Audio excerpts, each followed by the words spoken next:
एक ऐसा मंदिर जहां देवी की पूजा किसी मूर्ति से नहीं बल्कि उनकी शक्ति से होती है। हर साल लाखों श्रद्धालु यहां आकर माथा टेकते हैं, लेकिन कोई नहीं जानता कि इस मंदिर के गर्भगृह में वास्तव में क्या छिपा है। कहा जाता है कि यहाँ देवी स्वयं समय समय पर रक्तस्राव करती है। यहाँ शक्ति का रहस्य जमीन से फूटता है और मंदिर का हर कोना चुपचाप एक अद्भुत इतिहास बयां करता है। ये वो स्थान है जहां विज्ञान भी चुप हो जाता है। ये कहानी है कामाख्या मंदिर के उन रहस्यों की जो सदियों से छिपे हुए हैं और जिन्हें सुनकर आपके रोंगटे खड़े हो जाएंगे। नमस्कार प्रिय दर्शकों, एक बार फिर आपका स्वागत है हमारे YouTube चैनल विद्या ज्ञान सागर में। प्रिय दर्शकों, आज हम एक नई कहानी, एक नया वीडियो लेकर आपके समक्ष उपस्थित हुए हैं। आज की जो कथा है वो अत्यंत ज्ञानवर्धक और प्रेरणादायक है। कथा आरंभ करने से पहले आपसे एक विनम्र निवेदन है। शास्त्रों में कहा गया है कि अधूरी छोड़ी गई कथा दुख और पाप का कारण बनती है, इसलिए इसे अंत तक अवश्य सुने। और अगर आप अपनी मां से सच्चा प्रेम करते हैं तो इस वीडियो को लाइक करें, हमारे चैनल को सब्सक्राइब करें और कमेंट में मां लिखकर अपना समर्थन दें। तो आइए बिना किसी विलंब के आरंभ करते हैं आज की प्रेरणादायक कथा। हमारी धरती पर कुछ स्थान ऐसे होते हैं जहां दिव्यता का वास होता है, जहां प्रकृति और देवत्व का संगम होता है, जहां हमारे सामान्य अनुभवों से परे कुछ अलौकिक शक्तियां सदियों से मौजूद हैं। असम के गुवाहाटी शहर से मात्र 8 किलोमीटर दूर नीलाचल पहाड़ियों पर स्थित कामाख्या मंदिर ऐसा ही एक रहस्यमय स्थल है। इस कहानी में हम उन रहस्यों की यात्रा पर निकलेंगे जो सदियों से इस महाशक्तिपीठ के आसपास घूमते रहे हैं। प्राचीन काल में जब दक्ष प्रजापति ने एक महायज्ञ का आयोजन किया और अपने दामाद भगवान शिव को आमंत्रित नहीं किया, तब उनकी पुत्री सती इससे बहुत आहत हुई। पिता के द्वारा अपने पति का अपमान देख सती ने अपने प्राण त्याग दिए। अपनी प्रिय पत्नी के निष्प्राण शरीर को गोद में लेकर भगवान शिव विलाप करते हुए पूरे ब्रह्मांड में घूमने लगे। उनका विलाप इतना भयानक था कि सारा संसार विनाश के कगार पर पहुंच गया। संसार को विनाश से बचाने के लिए भगवान विष्णु ने अपने सुदर्शन चक्र से सती के शव के टुकड़े टुकड़े कर दिए, जो भारत के विभिन्न हिस्सों में गिरे। जहां जहां सती के अंग गिरे वहां वहां शक्तिपीठ स्थापित हुए। नीलाचल पहाड़ी पर सती का योनि अंग गिरा और यहीं पर कामाख्या देवी का अवतरण हुआ। आचार्य रवि, एक वरिष्ठ पंडित जिन्होंने अपना पूरा जीवन शक्तिपीठों के अध्ययन में बिताया था, अक्सर कहते थे यहां माता की योनि ने एक देवी का रूप धारण किया, जिसे हम कामाख्या के नाम से जानते हैं। ये सृष्टि की उत्पत्ति का मूल स्रोत है। जिस प्रकार मनुष्य अपनी मां की योनि से जन्म लेता है, उसी प्रकार इस संसार की उत्पत्ति भी माता के योनि से हुई है। सूर्य अभी पूर्वी क्षितिज पर उगा ही था कि मैं, अनुराग शर्मा, नीलाचल पहाड़ियों पर चढ़ने लगा। मन में कई सवाल थे, कई जिज्ञासाएं थी। मैं एक पत्रकार था और कामाख्या मंदिर पर एक विशेष लेख लिखने आया था। पहाड़ी के ऊपर चढ़ते हुए मुझे पता चला कि मंदिर के गर्भगृह में कोई मूर्ति नहीं है, केवल एक प्राकृतिक चट्टान है जिसका आकार योनि के समान है। एक विचित्र बात यह थी कि इस चट्टान से निरंतर जलधारा प्रवाहित होती रहती है। वहां के एक पुजारी ने मुझे बताया, इस योनि चट्टान से हमेशा जल प्रवाहित होता है और साल में एक बार अम्बुबाची के समय ये जल लाल हो जाता है, ठीक वैसे ही जैसे किसी रजस्वला स्त्री का रक्तस्राव होता है। यही कारण है कि हर साल जून माह में 3 दिनों के लिए मंदिर के द्वार बंद कर दिए जाते हैं, क्योंकि माता रजस्वला हो जाती है।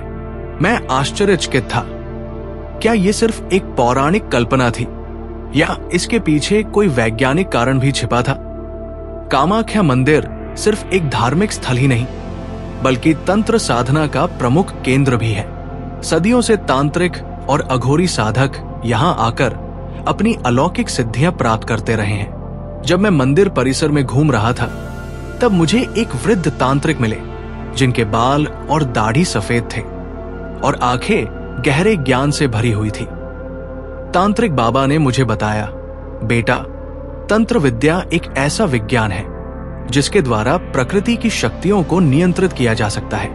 कामाख्या मंदिर में हम अघोरियों के लिए ये साधना करने का सबसे उत्तम स्थान है, क्योंकि यहाँ माता की शक्ति सबसे प्रखर है। हम यहाँ अपने मंत्रों और यंत्रों के साथ साधना करते हैं और उस ऊर्जा को प्राप्त करते हैं जो इस शक्तिपीठ से निकलती है।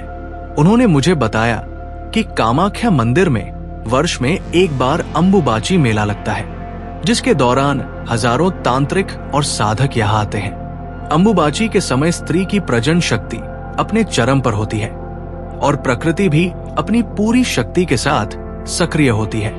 इसी समय हमारी तांत्रिक साधना अपने चरम पर पहुंचती है। जब मैं तांत्रिक बाबा से बात कर रहा था, तब उन्होंने मुझे नरकासुर की कथा सुनाई, जो कामाख्या मंदिर से अभिन्न रूप से जुड़ी हुई है। प्राचीन काल में इस क्षेत्र पर नरकासुर नामक एक असुर राजा का शासन था। एक दिन उसने मां कामाख्या को देखा और उन पर मोहित हो गया। उसने मां से विवाह का प्रस्ताव रखा। मां ने उसे एक शर्त रखी, यदि वो एक ही रात में नीलाचल पहाड़ी पर चारों तरफ पत्थर के सीढ़ियों का निर्माण कर दे और एक विश्राम गृह भी बनवा दे, तो वो उससे विवाह करने को तैयार है। नरकासुर ने अपनी पूरी सेना को काम पर लगा दिया और मुश्किल काम को पूरा करने वाला था कि मां कामाख्या ने एक मुर्गे को प्रेरित किया, जिसने सुबह होने से पहले ही बांग दी। ये सुनकर नरकासुर क्रोधित हो गया और उस मुर्गे का पीछा करते हुए उसे मार डाला। इसके बाद भगवान विष्णु ने नरकासुर का वध कर दिया। वृद्ध तांत्रिक ने मुझे बताया कि आज भी कामाख्या मंदिर के पास कुकटाचकी नामक एक स्थान है, जहां नरकासुर ने उस मुर्गे का वध किया था। इस कहानी से हमें सिखाया गया है कि देवी शक्ति को पाने के लिए धैर्य और सम्मान की आवश्यकता होती है, लालच और अहंकार नहीं।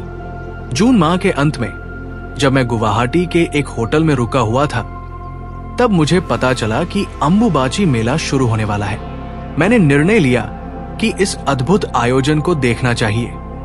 जब मैं नीलाचल पहाड़ियों की ओर बढ़ा, तो देखा कि हजारों लोग, साधु, तांत्रिक, भक्त और पर्यटक इस रहस्यमयी घटना को देखने के लिए एकत्रित हो रहे थे।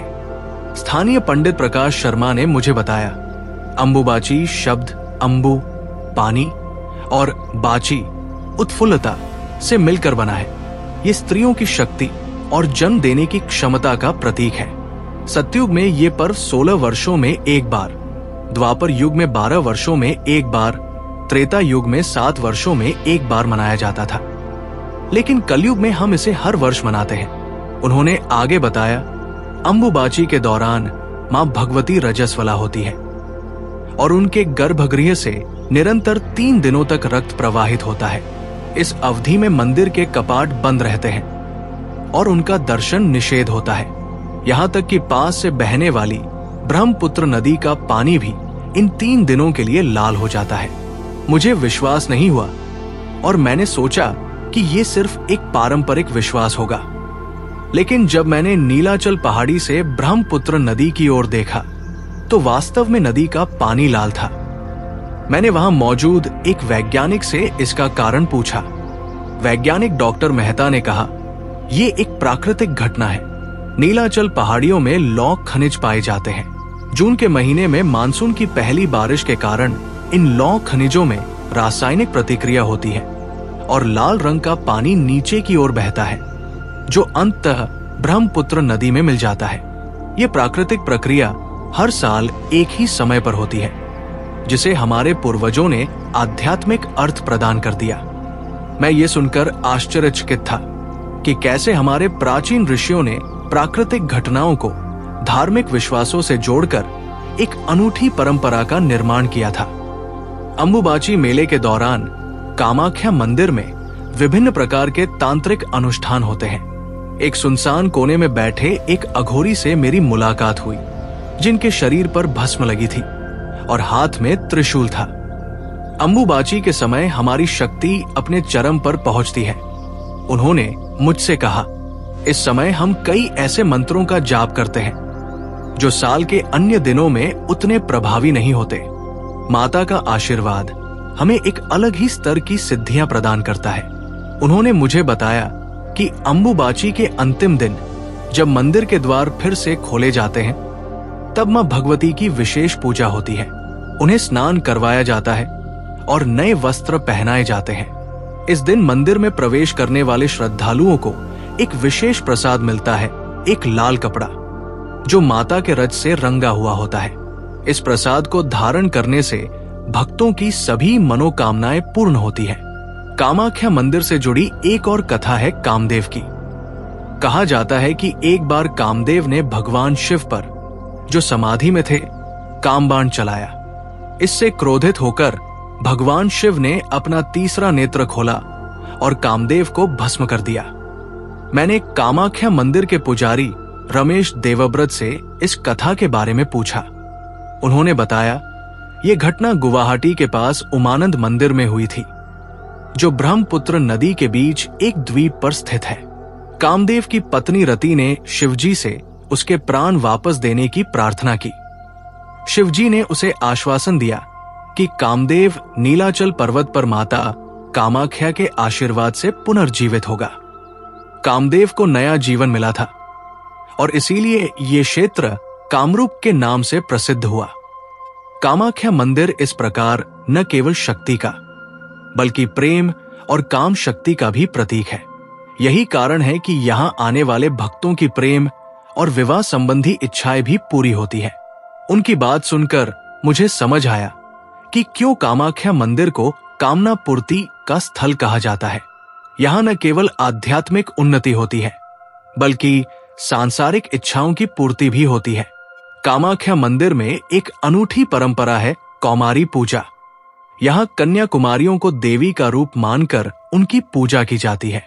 ये दिखाता है कि स्त्री शक्ति का सम्मान किस प्रकार भारतीय संस्कृति में अंतर्निहित है। एक वरिष्ठ महिला पंडिता गायत्री देवी ने मुझे बताया, कामाख्या मंदिर में स्त्री शक्ति के सभी रूपों का सम्मान किया जाता है। कन्या, युवती, पत्नी, माता और वृद्धा। यहां जाति, धर्म या वर्ण का भेद नहीं किया जाता। सभी वर्णों और जातियों की कौमारियां वंदनीय हैं, पूजनीय हैं। वर्ण जाति का भेद करने पर साधक की सिद्धियां नष्ट हो जाती है। उन्होंने मुझे एक प्राचीन कथा सुनाई।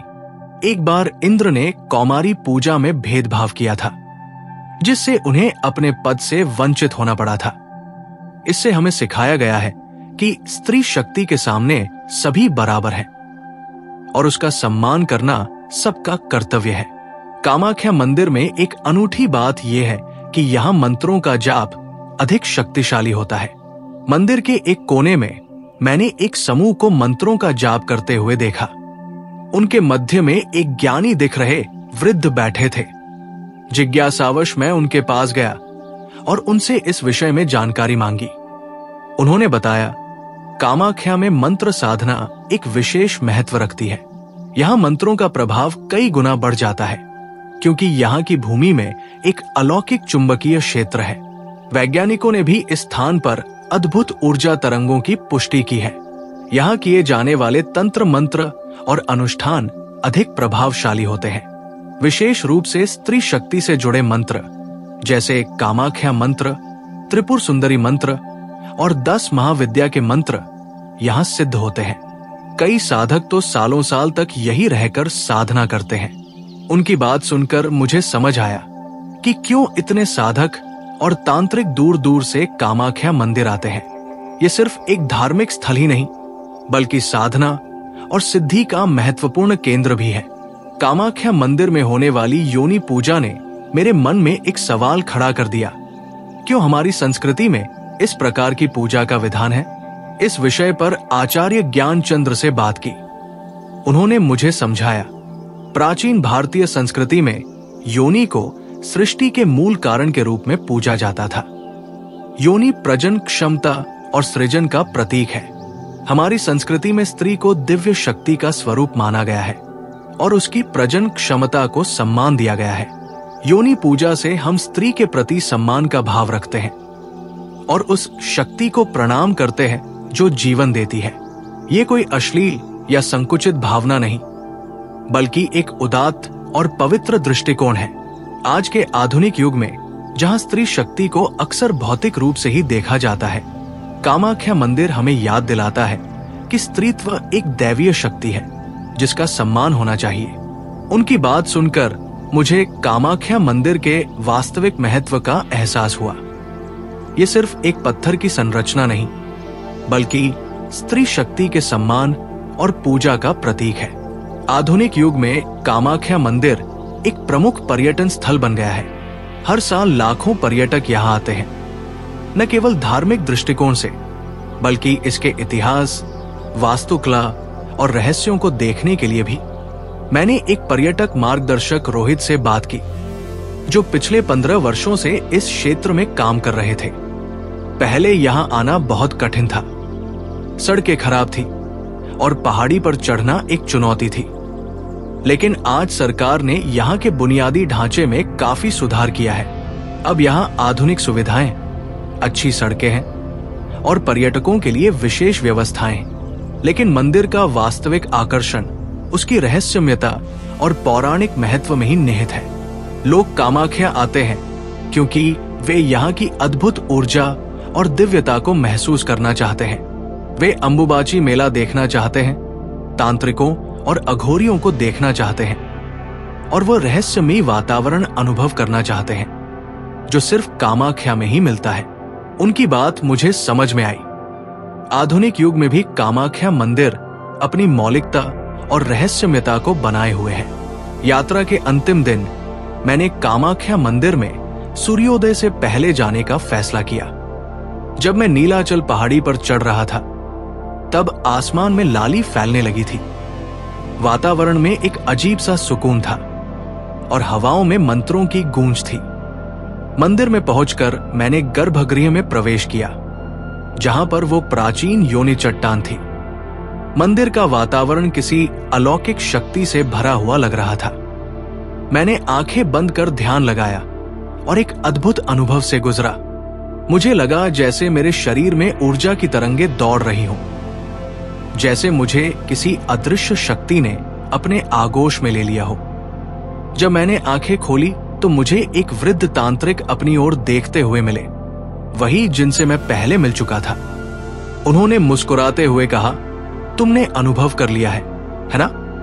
यही है वो शक्ति जो कामाख्या में निवास करती है।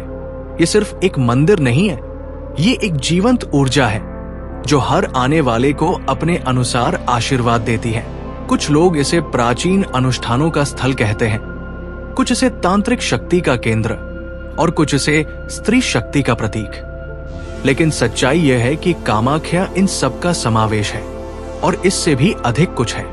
ये वो स्थान है जहां आप अपने भीतर की शक्ति से साक्षात्कार कर सकते हैं। जब मैं वापस लौटा और अपना लेख लिखने बैठा तो मेरे मन में अनेक विचार थे। क्या कामाख्या मंदिर के रहस्य सिर्फ पौराणिक कथाएं हैं? क्या वहां होने वाली घटनाओं का वैज्ञानिक आधार है, या फिर ये सब उस अलौकिक शक्ति का प्रमाण है जिसे हम परिभाषित नहीं कर सकते?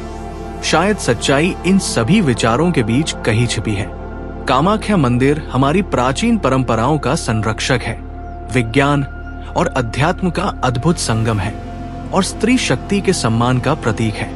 मेरा ये लेख किसी निष्कर्ष पर पहुंचकर समाप्त नहीं होता, क्योंकि कामाख्या के रहस्य अनंत है।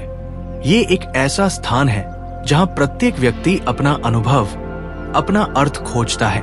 अगर आप भी कभी गुवाहाटी जाए तो नीलाचल पहाड़ी पर अवश्य जाए और स्वयं महसूस करें उस शक्ति को जो सदियों से इस स्थान का संचालन कर रही है।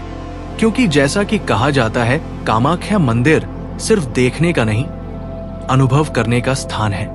यहां आपकी आस्था और विज्ञान दोनों का अंत होता है और एक नए अध्यात्म का जन्म होता है। कामाख्या मंदिर भारतीय संस्कृति की उस विरासत का प्रतिनिधित्व करता है जहां अतीत और वर्तमान, विज्ञान और अध्यात्म, परंपरा और आधुनिकता सभी एक साथ सहअस्तित्व में। ये मंदिर आने वाली पीढ़ियों के लिए भी प्रेरणा का स्रोत बना रहेगा। उन्हें अपनी जड़ों से जुड़े रहने और अपनी सांस्कृतिक विरासत पर गर्व करने की प्रेरणा देगा। जैसे जैसे विश्व आगे बढ़ेगा, कामाख्या के रहस्य और भी गहरे होते जाएंगे और हमारी जिज्ञासा को और भी बढ़ाएंगे। यही है इस मंदिर की अमर कहानी, एक ऐसी कहानी जो कभी समाप्त नहीं होती, बल्कि हर युग में नए अर्थ और नए आयाम ग्रहण करती है। प्यारे भक्तों, हमें आशा है कि ये कथा आपके जीवन में सकारात्मक बदलाव लेकर आई होगी। कृपया इसे लाइक करें और दूसरों तक पहुंचाने के लिए इसे शेयर करें। अपने श्रद्धा भाव को कमेंट सेक्शन में जय श्री कृष्णा लिखकर प्रकट करें। इस कथा को अंत तक देखने के लिए आपका दिल से धन्यवाद। कामाख्या माता की जय।